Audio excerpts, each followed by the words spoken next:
What's up? Welcome to your daily Buckeye Blitz for a Monday. Let's kick the week off right. And I got a special surprise for you guys today.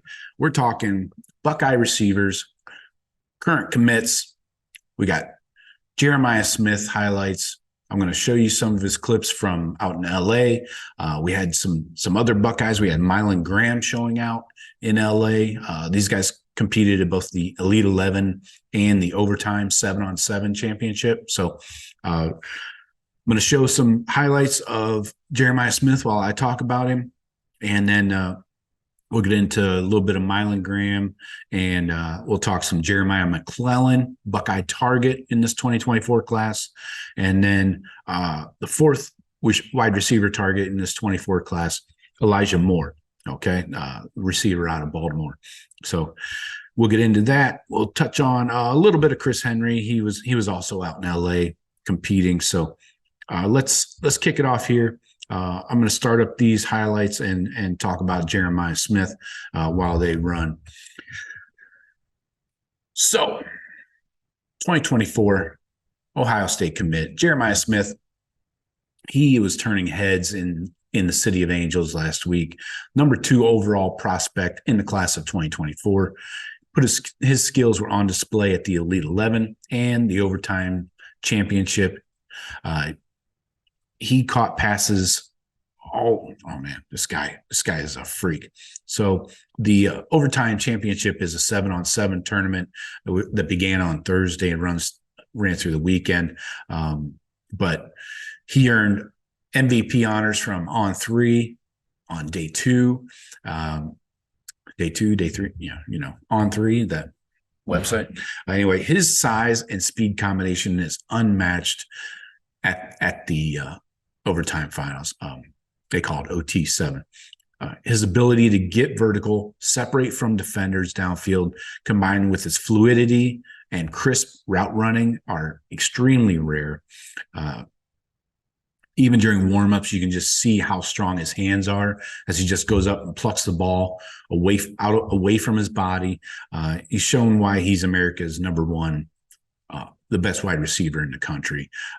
In an interview with a Georgia football beat reporter for dogscentral.com, Smith said he is locked in with the Buckeyes. So no concerns there. I put a call out to all Buckeye fans. Please don't at the kid on social media. Don't mess with him. He's just enjoying the process. He's just messing around. You got to remember, he's a junior in high school, soon to be senior, so give him a little space, let him do his thing. And he's going to be a Buckeye. Don't worry. As long as Brian Hartline and Ryan Day are on the staff, he's a Buckeye. So I don't see that changing at all. All right. Now let's talk a little bit about Mylan Graham. He was showing off his skills, catching passes at the Elite 11 and with South Florida Express in the 7-on-7 tournament. Graham all decked out in Buckeye gear. I'll throw a photo up here for you to check out. He had the Buckeye gloves, cleats, the whole 9 yards. So looking good. Mylan Graham, styling, profiling. All right, let's talk a couple Buckeye targets. Jeremiah McClellan, long discussed receiver from St. Louis. He was running with a 7-on-7 team called Cali Power. Showed great hands to go along with strong route running. He is really good in short area quickness. He creates space, and he caught everything that came near him. Scouts said McClellan was borderline unstoppable. He caught 5 touchdowns. One was an absurd one-handed grab in the back corner of the end zone. Scouts said about him that he was fed the ball consistently in must-convert situations, and his body type allows him to play as a slot, a Z or an X, so outside guy, due to his thickness throughout his frame and length. McClellan showed he can win at all levels of the field, and he's more than capable of being a true number 1 wide receiver, no matter where you line him up. So let's switch over and talk about Elijah Moore. He also has 2 crystal balls to the Buckeyes. Elijah Moore, just outside the top 60. I think he's ranked 62 in the 24/7 class. But his size and explosiveness are what earned him that offer from Brian Hartline. He really flashed this week. Scouts called him, quote, undoubtedly the biggest mismatch on the field. He scored 4 touchdowns in one day and 3 in one game. Wow. That's dominating.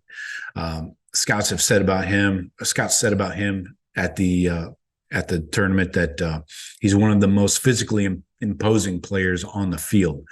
Moore showed off his strong hands and the ability to play with, quote, above the rim. He turned 50-50 balls into 80-20 balls by climbing the ladder, plucking the ball out of the air with little to no effort. He needs to work on his route running a bit, tighten that up, polish that up. But when you're talking about pure mismatches, he is that. That's why he's got an offer from Brian Hartline at Ohio State. So clearly a step above. And he definitely deserves a ratings boost here soon. He's kind of a lower 4-star. I think he's like an 89 or something, but we'll see what happens with that. Chris Henry Jr. I got a couple clips of him too. He's getting more national buzz, more national notoriety. He's the 2026 guy.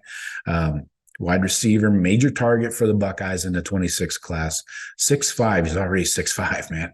185 pounds. He is a star in the making after you watch him perform. We've seen him in Columbus at the Ohio State camps multiple times. This guy is a stud. So keep Chris Henry in the back of your minds. Not to mention everybody else that's coming in.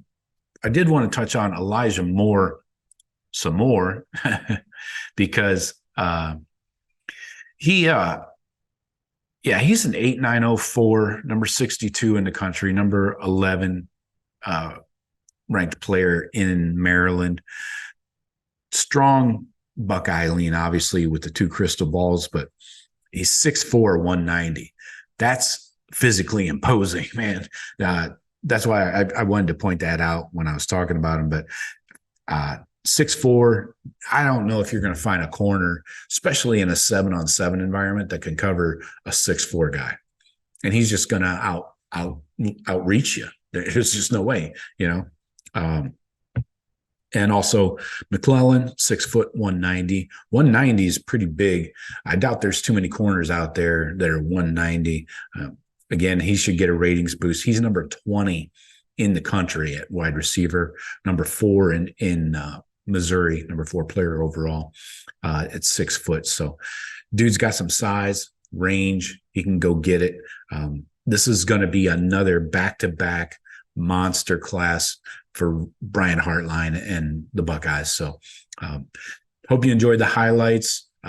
Hit me up anytime in the comments. I always reply, even to you Alabama clowns. Some yo-yo came in the fucking comments on Saturday talking stupid shit about all these guys that we didn't land in the 23 class. Okay. You didn't show me anything. I mean, he was commenting about the my 2024 prediction for the class, and talking about past recruiting classes is not proving anything. We're talking 2024, right? Anyways, had to get that off my chest. Hopefully that moron heard it. But I appreciate you guys. Talk to you tomorrow. Go Bucks.